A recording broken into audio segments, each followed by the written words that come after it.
Olá, seja muito bem-vinda, muito bem-vindo. Mais um programa Humanamente já está no ar, aqui na Band News FM, na parceria com o Instituto de Psiquiatria do Hospital das Clínicas da USP, sempre na melhor análise médica. Doutor Daniel Barros, tudo bem? Tudo bem, Rô, e você? Tudo bem também, doutor. Doutor, acho que de perto dizem que todo mundo é um pouquinho estranho, né? Mas hoje, no programa, a gente vai conversar sobre um assunto mais específico, sobre comportamentos excêntricos.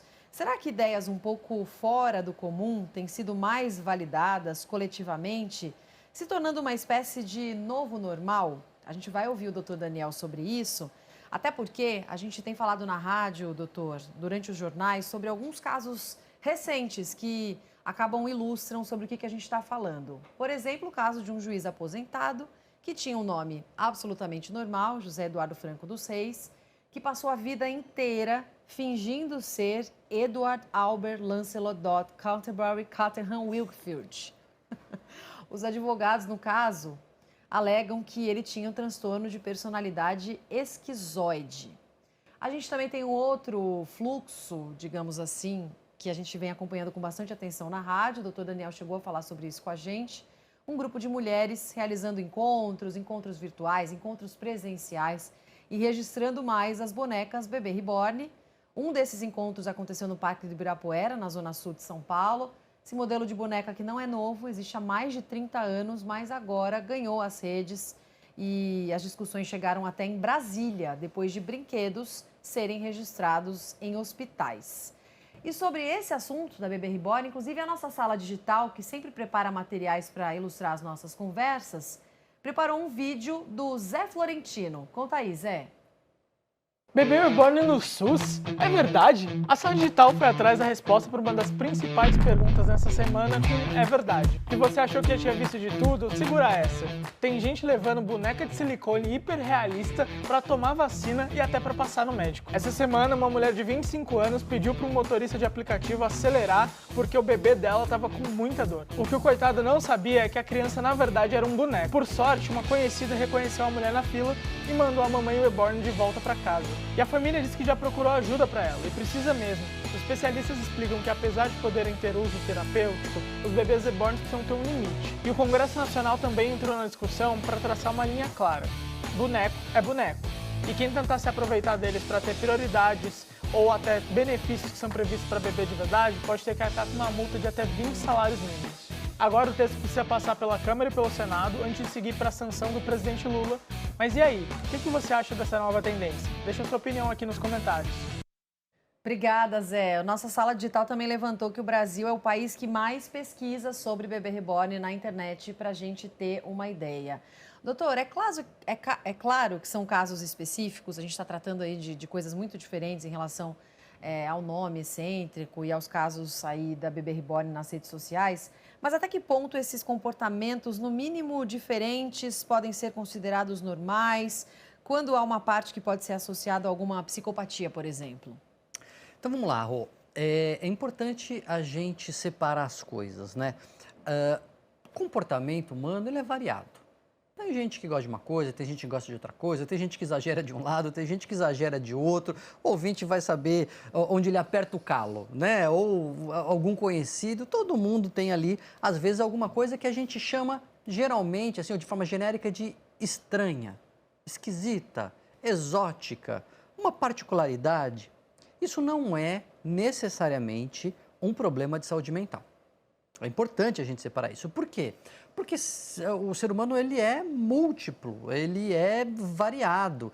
E quando a pessoa é diferente, um é diferente do outro, isso não significa que a pessoa é doente. Às vezes a pessoa, ela é diferente da média, inclusive.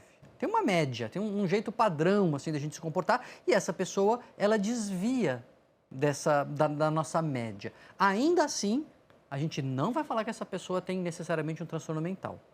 Muitas vezes, no Humanamente, a gente ajuda os ouvintes a entenderem o que configura um transtorno mental. E, principalmente, o que configura um transtorno mental é a perda de flexibilidade, é a perda de liberdade. A pessoa, ela não consegue fazer de outro jeito.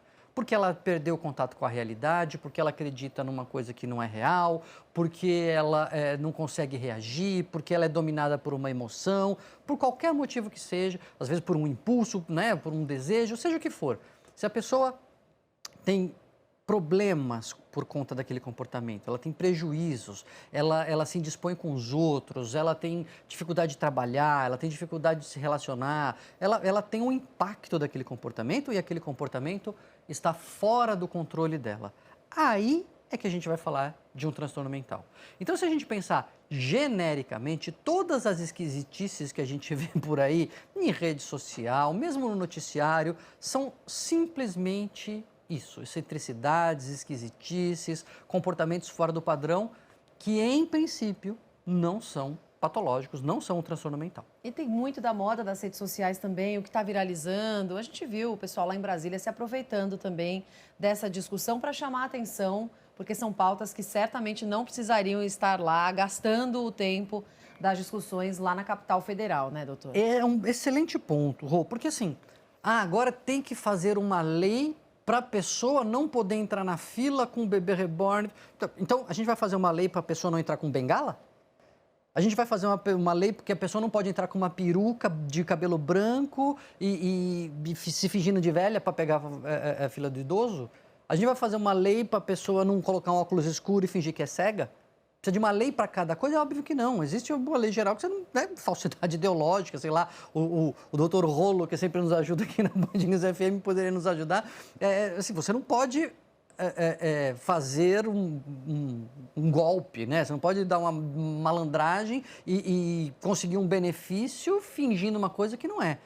Então, você fazer uma lei, agora vamos fazer uma lei para o bebê reborn, é justamente o que você falou. É essa lógica de uma bolha que surge na internet, bolha no sentido que ela vai crescendo, então ela vai se tornando um centro de gravidade, todo mundo vai sendo atraído por esse assunto, todo mundo quer dar um pitaco, e aí quem não dá um pitaco acha que está de fora, e isso vai inflando, e aí depois daqui a pouco passa e nem se fala mais no assunto. E foi. Então, é o que você falou, essa lógica das redes sociais que vão fomentando e vão alimentando, e de repente um negócio que nem o do bebê reborn, que tem aí há décadas, que sempre teve gente que colecionou, sempre teve gente que fez, agora vira esse assunto gigantesco. Então, lógico, pode ter casos de pessoas que perdem o contato com a realidade e começam a achar que o bebê é tratar como um ser humano. Pode, mas não é muito longe de ser a maioria. Aliás, muitas das pessoas que foram em hospital e levaram e colocaram no aplicativo e mostraram que estavam correndo e tal, na verdade estavam fazendo propaganda, né? Não eram pessoas que acreditavam de fato que era um bebê passando mal. Mas também não tem comprovação de uso terapêutico, né, doutor? Só para encerrar esse capítulo do bebê reborn, alguns especialistas chegaram a dizer, algumas mulheres que brincam com esses tipos de boneca, dizendo que pode haver um tipo de uso terapêutico para quem perdeu um bebê recentemente, para quem não pode ser mãe. Na sua visão, isso não existe? Então, a gente não tem... Quando a gente fala de uso terapêutico, né, a gente sempre precisa de dados consolidados, a gente precisa testar. Senão, assim, cada um usa o bebê, usa um sapato, usa não sei o quê, né? Quanto que se proliferam de tratamentos e intervenções terapêuticas sem base nenhuma, só porque eu acho que. Então, certamente vai ter gente que vai dizer, não, mas para mim foi importante, ou para minha tia foi importante, ou ela usou o bebê como objeto de transição. Relatos vai haver. Mas a gente falar que isso é uma medida terapêutica que possa ser prescrita, está longe disso, precisaria... Não estou dizendo que é impossível, só que não tem estudo ainda certificando esse uso. Doutor Daniel, a gente citou o caso do juiz aposentado, que tinha um nome normal, mas passou a vida toda mentindo, né? Fingindo ser Edward Albert Lancelot, não vou nem falar o nome completo todo de novo aqui, que a gente já repetiu tantas vezes na Band News FM. E os advogados dele alegaram que o juiz tinha transtorno de personalidade esquizoide. O que seria isso, hein, doutor? O transtorno de personalidade, ele é uma categoria ampla, né, que inclui vários tipos de transtornos de personalidade. Então, de novo, personalidade cada um tem a sua. Tem gente que é mais extrovertida, tem gente que é mais introvertida, tem gente que é mais comunicativa, tem gente que é mais medrosa, tem gente que é mais ousada. E isso é o jeito de cada um. Também na personalidade, como a gente falava no primeiro bloco, às vezes ela se desvia da média. E aí tem gente que é tímida demais, ou ousada demais, ou, sei lá, inteligente demais, né? E isso ainda não configura um transtorno, até que, retomando o que falamos no primeiro bloco, isso seja um problema. Quando começa a dar problema na vida da pessoa, problema nos relacionamentos, problemas no trabalho, problema na escola, problema interno de como ela se sente, aí a gente vai falar de um transtorno da personalidade. Por quê? O jeito que a pessoa é causa problema para ela e é rígido, é inflexível, ela não consegue mudar aquele jeito por conta própria. O transtorno de personalidade esquizoide é um subtipo desses transtornos de personalidade em que a pessoa ela é diferente, assim, ela é um pouco mais excêntrica, ela tem algumas coisas particulares, alguns interesses particulares, um certo distanciamento, inclusive, afetivo, ela é bastante fechada, uma tendência ao isolamento, e aí algumas crenças, né, algumas atitudes que são meio fantasiosas, né, como no caso desse juiz, né, que tinha esse nome. E é bem um limiar da fantasia, assim, sabe, Rô? Porque se você confronta ele, ele sabe que ele não é aquele nome, ele sabe que ele não é da realeza, mas é quase que como um pensamento mágico, ele é quase que uma criança que está vendo o Papai Noel no shopping, ela entra na fantasia de que é o Papai Noel, mas se você confronta a criança e fala, mas esse não é o Papai Noel que vem em casa, eu sei, mas ela está na fantasia naquele momento. Uma criança que vai para Disney e vê as princesas e entra na fantasia, se você enquadrar a criança e falar, não, isso aqui é uma atriz, vai acabar com a graça da criança, mas ela entende. Mas se você deixa, ela entra na fantasia. Então, no transtorno de personalidade esquizoide tem isso também. Por isso que foi alegado e já tem, inclusive, alguns pareceres.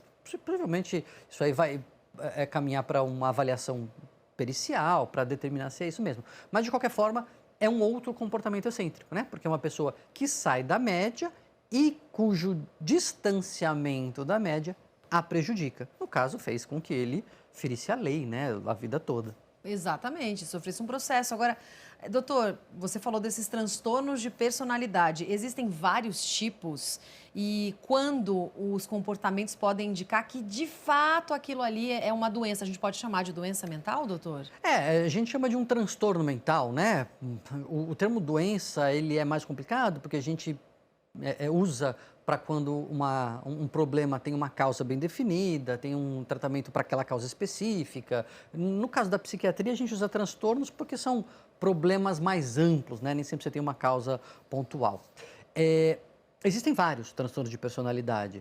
O transtorno de personalidade ansioso, o transtorno de personalidade obsessivo, né? A pessoa muito rígida, transtorno de personalidade borderline, que muito se fala hoje em dia, transtorno de personalidade narcísico, né? Também está entrando na moda apontar o dedo e falar narcisista e tal. Já foi muito moda, hoje está menos moda falar da psicopatia, né? Que é uma forma mais grave, podemos dizer assim, do transtorno de personalidade antissocial, que a pessoa tem uma frieza, um distanciamento do outro, um comportamento de quebra de leis, né? Uma coisa muito, muito centrada nos seus interesses e indiferente ao outro, que é o transtorno de personalidade antissocial. Então, de qualquer forma, o que a gente vê nesses casos, um jeito de ser que é, primeiro, inflexível, né? Às vezes a gente vai falando assim, o ouvinte vai se identificando, falando, mas será que eu sou? Será que fulano é e tal?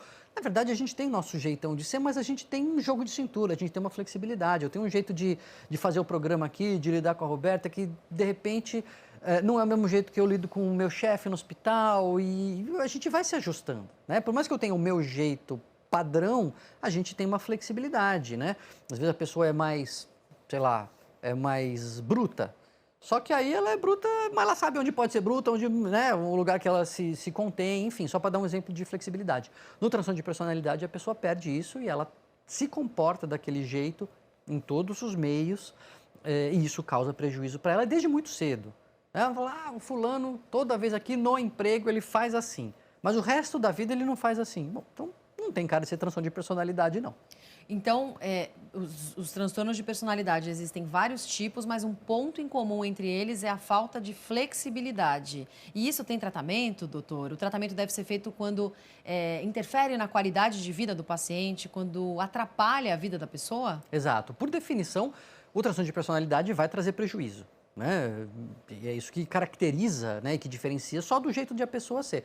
Porque, de novo, tem gente que vai ser mais excêntrica, mais diferente, mas está bem encaixado, está bem adaptado, não causa prejuízo para ela. Às vezes porque a pessoa escolheu uma determinada profissão, ou mora num determinado lugar, ou se encaixou de determinada forma no seu jeito de ser, que aquilo flui e não causa prejuízo. Bom, talvez a rigor, se a gente fosse fazendo um checklist ali, né, item por item, a pessoa preenchesse critérios para transtorno de personalidade, mas ela não sofre, não causa sofrimento, a gente não faria necessariamente uma intervenção. As intervenções, os tratamentos, eles são justamente para quando a pessoa tem esses prejuízos. Ela tem dificuldade de se relacionar, ela tem dificuldade de estabelecer uma relação boa com a família, dentro do trabalho, às vezes dificuldade até de permanecer em empregos, em trabalhos. E o tratamento principal são psicoterapias, né? Não vai ter um remédio.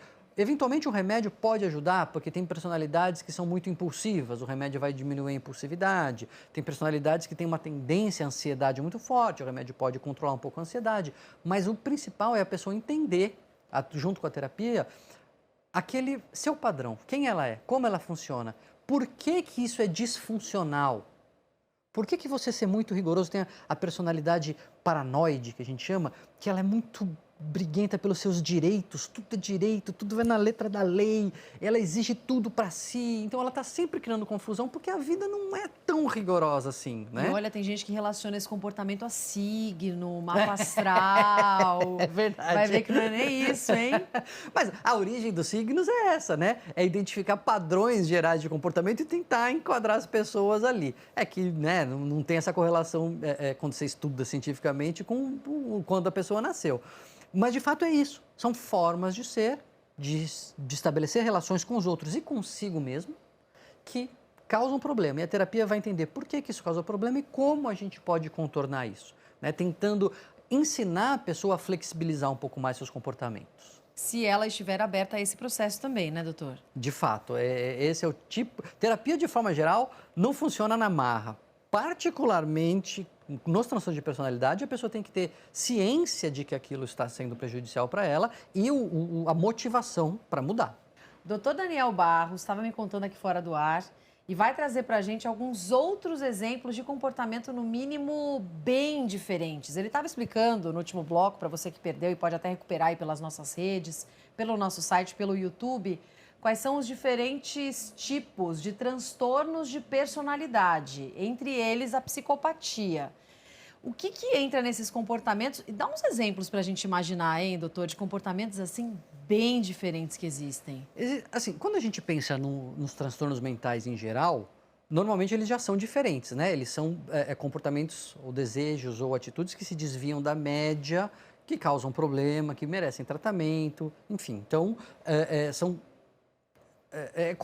aliás, como qualquer doença, né? Os transtornos mentais, uma doença é algo que surge, que tira do seu funcionamento padrão, que é diferente da média, que causa prejuízo, que vai ser tratado, enfim, de uma forma geral.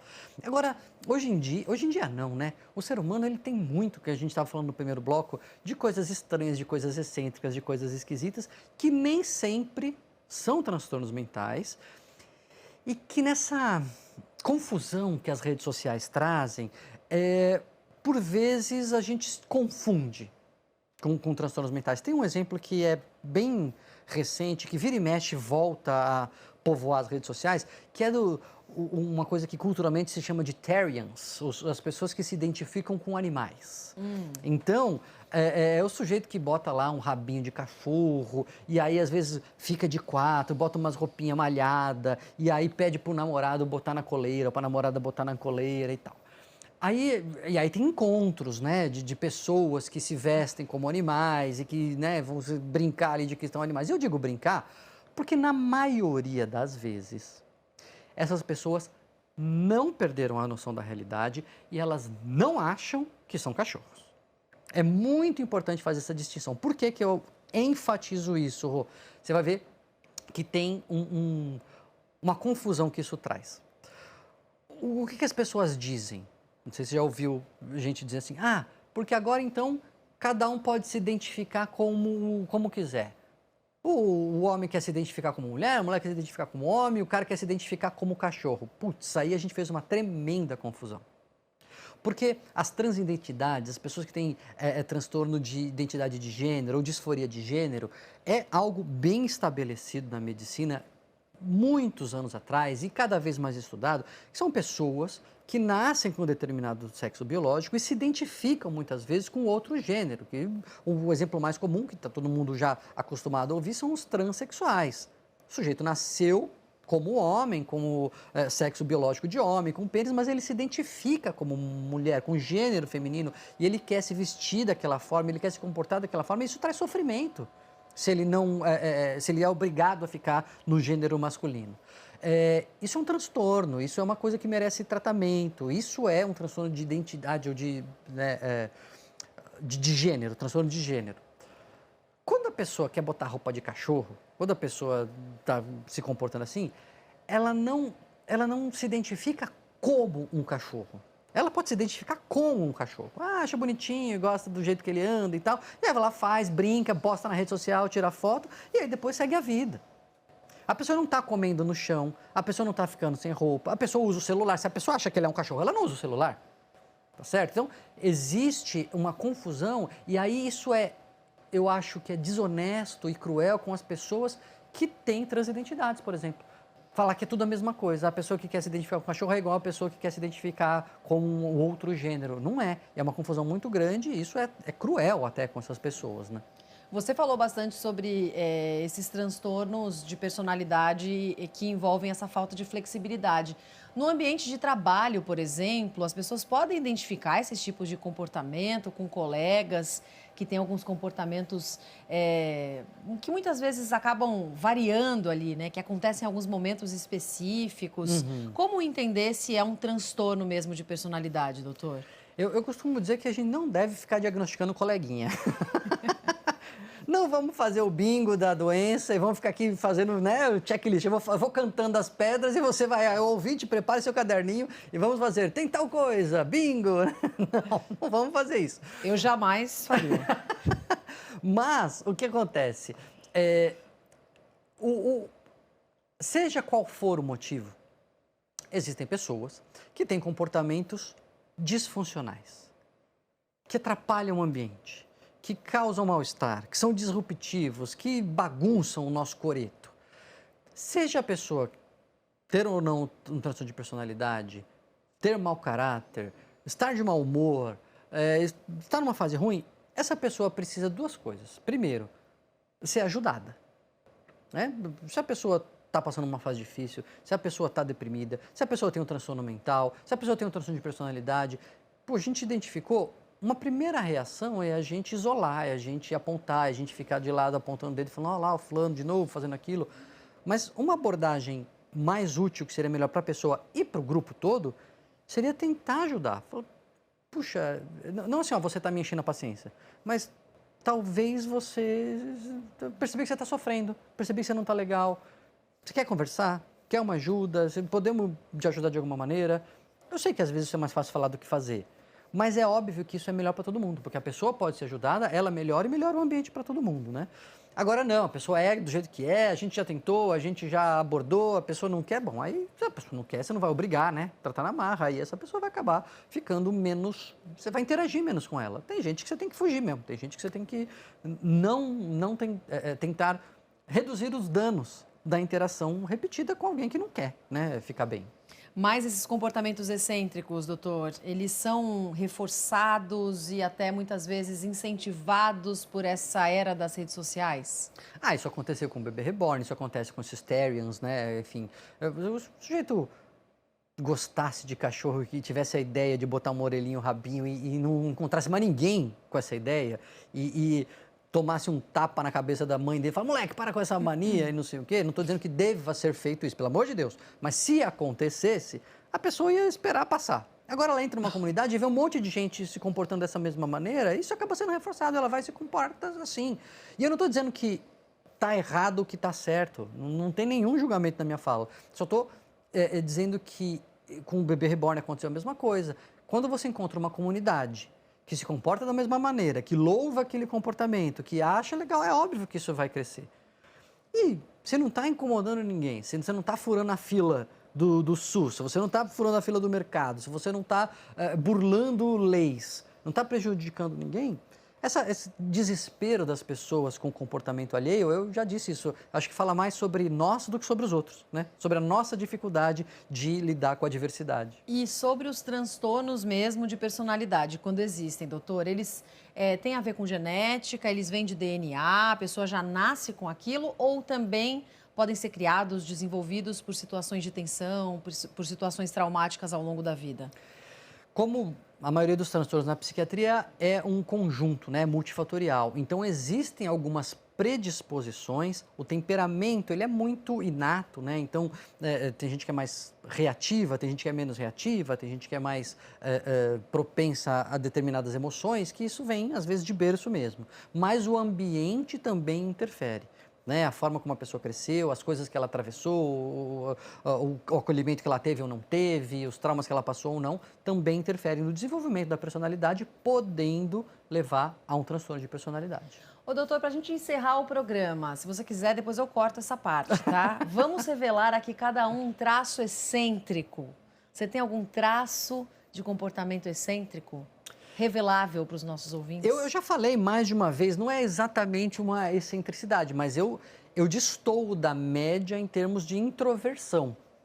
Eu tenho um pouco de aflição de muita gente, de festa, de encontros assim, e é algo que eu, com o tempo, percebi que não era bom para mim. Então, eu tenho trabalhado e até postei nas minhas redes sociais, fiz um adesivo no banheiro da minha casa, socializar mais. Socializar, para mim, é um exercício que é bom, quando você faz, você até vê que se satisfaz, mas não é natural. Então, eu tenho que trabalhar essa característica porque ela é um pouco fora da média. Que coisa, doutor, não dava nem para a gente imaginar. Acho que meu traço excêntrico é ter que metrificar as coisas, ter os números. Eu gosto de saber quantos litros de água eu tomei todos os dias. Eu gosto de pensar quantas horas eu dormi, quantas horas eu trabalhei, quantos minutos eu demorei. Eu gosto de ter esses números todos na minha cabeça, o reloginho da corrida. Se não estiver te prejudicando, não tem tá problema. Tudo normal, tô liberada, doutor. Exato. Gente, terminamos por aqui mais um Humanamente. Para você que pegou o programa na metade, pode acompanhar pelo site da Band News FM. Nossa versão em vídeo, hein? Tá lá no YouTube da Band News FM, gravado na nossa sala digital, com o nosso Glauco Genovese como diretor aqui das imagens da nossa sala digital para o nosso programa, ou ainda acompanhar a nossa versão em podcast pelos principais tocadores. Doutor Daniel, até semana que vem. Até. O ouvinte quiser passar lá e deixar seus comentários, falar das suas excentricidades, vamos ver depois quem que ganha. Que medo! Um beijo, gente. Tchau, tchau.